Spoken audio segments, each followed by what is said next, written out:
NGO ট্রাস্টের মাধ্যমে কিভাবে রেজিস্ট্রি করবেন। ট্রাস্ট ট্রাস্ট বিভিন্ন রকমভাবে তার ক্লাসিফিকেশান আছে, বিভিন্ন ওয়ে আছে। ফার্স্ট জানতে হবে ট্রাস্টের অ্যাক্টটা কী। ট্রাস্টের অ্যাক্ট হলো ইন্ডিয়ান ট্রাস্ট অ্যাক্ট 1882।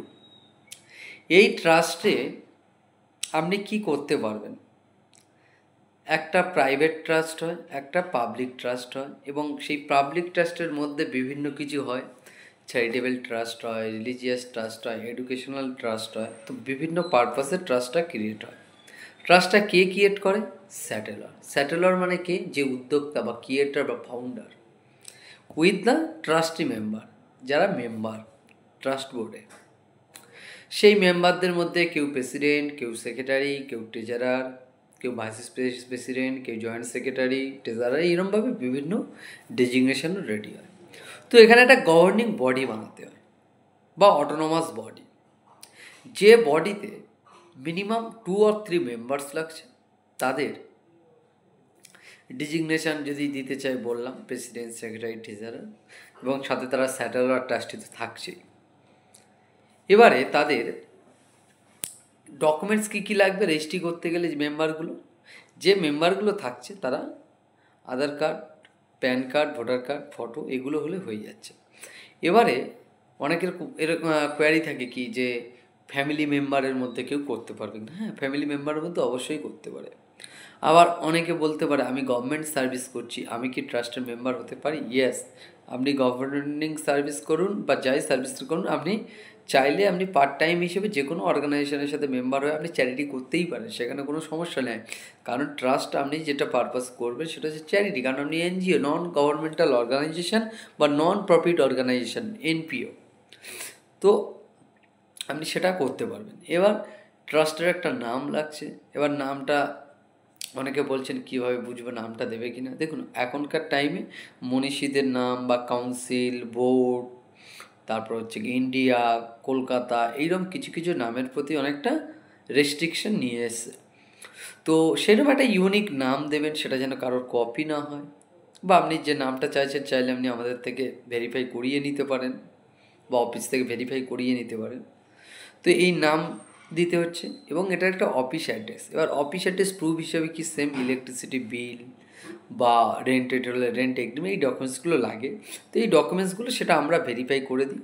আমাদেরকে জাস্ট ট্রাস্টের নাম, অফিস অ্যাড্রেস, আর যে মেম্বারগুলো থাকবে তাদের কেওয়াইসিগুলো যদি দিয়ে দেওয়া হয়, সেক্ষেত্রে আমরা ডিড ড্রাফটিং করে আপনাকে দিয়ে দেবো, এবং আপনি সেটাকে রেজিস্ট্রি করতে পারবেন। যদি মনে হয় আপনি পারছেন না, দেন আপনি আমাদের সাথেও যোগাযোগ করলে আমরা আপনাকে সেই রেজিস্ট্রির কাজটা কমপ্লিট করে দিতে পারবো। এবারে ওইগুলো দেওয়ার পরে ট্রাস্ট ডিড ড্রাফট করতে হচ্ছে। এবার ট্রাস্ট ডিডটা যখন ড্রাফট করবেন, সেই ডিড ড্রাফটিংটা হচ্ছে মেন। কারণ যদি যে ডিড ড্রাফট করবে তার যদি ডিড ড্রাফটিংয়ের বিষয়ে নলেজ না থাকে, বা সে যদি কোয়ালিফাইড কোনো সিএ বা লয়ার না হয়ে থাকে, তো ট্রাস্ট রেজিস্ট্রি হচ্ছে লয়ারের কাজ, এবং লয়ার এটার বিষয়ে এক্সপার্ট হয়ে থাকে। সমস্ত লয়ার না, কিছু কিছু লয়ার এই বিষয়ে এক্সপার্ট থাকে। তো তাদেরকে দিয়ে যদি আপনি ডিড ড্রাফটিং করেন, সেক্ষেত্রে কিন্তু প্রবলেম হবে না। কিন্তু কোনো দালাল, এজেন্ট বা যে জানে না, তাকে দিয়ে আপনি হয়তো ডিডটা ড্রাফটিং করালে, সেক্ষেত্রে কিন্তু আপনার প্রবলেম আজ না হয় কাল হবে, আর এবং সেটার জন্য আপনাকে বড়সড় ক্ষতি হতে পারে, সমস্যার সম্মুখীন হতে পারে। তো ট্রাস্ট রেজিস্ট্রির বিষয়েও সেটাকে আপনাকে আগে সমস্ত কিছু দেখে নিতে হবে, কারণ এটা ভাইটাল একটা ডকুমেন্টস। তো সেই ডিড ড্রাফটিংটা করতে হবে প্রপারভাবে, সঠিকভাবে। ডিড ড্রাফটিংটা হয়ে গেলে সেই ডিডটা ভেরিফিকেশানের জন্য রেজিস্ট্রি অফিসে সাবমিট করতে হবে। তারপরে সেটার কোয়ারি হবে, তারপর রেজিস্ট্রির ডেট ফাইনাল হবে।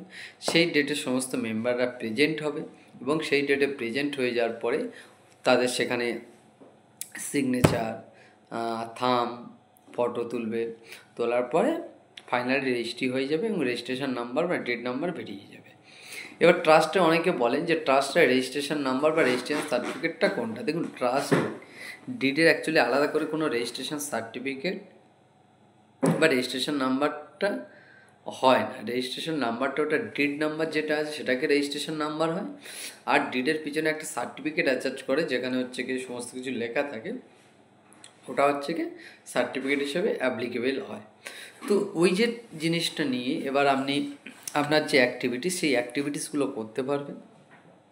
এবার বলেন, এই ট্রাস্টটা দিয়ে কি অল ওভার ইন্ডিয়াতে কাজ করা যায়? হ্যাঁ, এই ট্রাস্টটা দিয়ে আপনি অল ওভার ইন্ডিয়াতে আপনি কাজ করতে পারবেন, কোনো সমস্যা হবে না। এবং তার সাথে সাথে ফার্দার যে ডকুমেন্টেশনগুলো আফটার ট্রাস্ট, যেমন 12A ফর ট্যাক্স ফান্ড সেভিংয়ের জন্য, 12AB যেটা 80G ছিল সেখানে ফর ট্যাক্স ডিডাকশানের জন্য, কেউ যদি ডোনেট করে ট্যাক্সে ছাড় পাবে। তারপর এনজিও দর্পণ, তারপরে হচ্ছে কি MSJI অনুদান, তারপর CSR corporate social responsibility CSR fund receive করার জন্য, তারপর FCRA foreign contribution regulation act foreign fund receive করার জন্য। এই রকম অনেক ডকুমেন্টেশন হয়, সেটা তারপরে আপনারা ট্রাস্ট রেজিস্ট্রি হয়ে যাওয়ার পরে প্যান কার্ড করে ব্যাঙ্ক অ্যাকাউন্ট করে এই ডকুমেন্টসগুলো করতে পারবেন ফার্দার বেনিফিটস নেওয়ার জন্য বা বেনিফিটস পাবলিককে দেওয়ার জন্য। তো এইভাবে আপনি আপনার NGO রেজিস্ট্রেশন ট্রাস্টের মাধ্যমে করতে পারবেন এবং কাজও করতে পারবেন এবং সমস্ত গভর্নমেন্টের সুযোগ সুবিধাও আপনি পেতে পারবেন। চেষ্টা করবেন অভিজ্ঞ ট্রাস্ট রেজিস্ট্রেশন এক্সপার্ট কোনো অ্যাডভোকেটকে দিয়ে কাজ করানোর। আর যদি কোনো কিছু জানার থাকে কমেন্ট করুন, আমি চেষ্টা করবো আপনাদের কমেন্টে রিপ্লাই দেওয়ার। সবাই ভালো থাকবেন, সুস্থ থাকবেন আর অলওয়েজ সতর্ক থাকবেন।